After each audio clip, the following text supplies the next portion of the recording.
What a day. A warm front moved through the area early this afternoon, clearing skies out behind it, and temperatures surging into the 90s. Now we've got clouds beginning to move in from the west. This is looking to the southwest from Allo Communications, and we're definitely seeing clouds building up. It's along a dry line, an eventual cold front coming our way, and ahead of that we may see a few thunderstorms developing. Temperature-wise, we're still sitting at 88 degrees. Incredible today in Lincoln.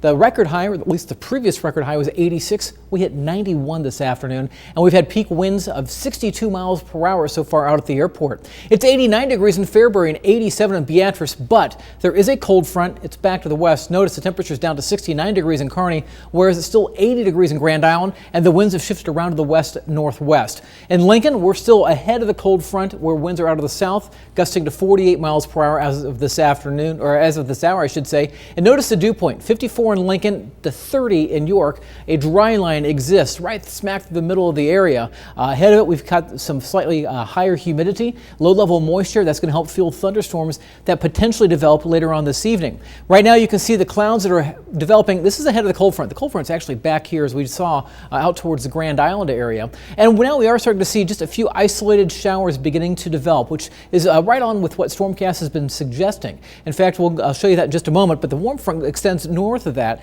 The main severe threat is off to our north and northeast. That's where tornado watches are in effect for the northeast corner of the state until 10 o'clock tonight.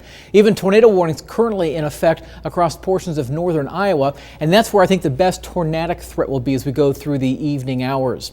Now, there's still instability. In fact, that's what most of these thunderstorms are firing up along, as a boundary of instability. We still have some of that down here, again, ahead of the dry line, and that's why we're going to keep the chance for a few thunderstorms this evening. STORMCAST is doing a fantastic job on the placement of these showers right now. This is looking right now at 6:15. Notice as we go through the next hour, by 7 o'clock, we're starting to see a little line developing. Well, that starts to quickly strengthen, and between 7:30 and 8 o'clock, STORMCAST is suggesting we'll have a line of thunderstorms beginning to develop, perhaps on the west side of Lincoln, down towards Crete and Fairbury. This will keep moving off to the east, passing through the Lincoln area probably between 8 o'clock and 9 o'clock this evening. Some brief heavy downpours and some strong winds will be possible along this. Can't roll some hail at least up through right around 8 o'clock, and I think after 8 o'clock that threat for hail begins to diminish.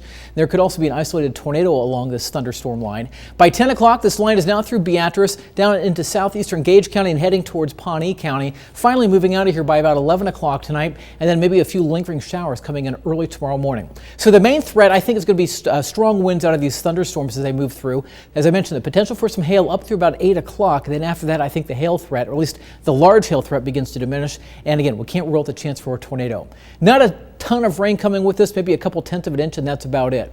Overnight, our temperatures drop down into the 30s. It's going to be much cooler tomorrow. Winds will be blustery out of the west-northwest, gusting to 40 miles per hour. And because of that, it's not a good day to be doing any burning outside. You'll notice on our fire weather index, once again, there are fire watches in effect for much of the state tomorrow, but just know, and I said this the other day, or yesterday, just not a good week at all to be doing any outdoor burning, because still have very dry vegetation. We're going to have gusty winds through much of this week. Just not a good time to be doing it.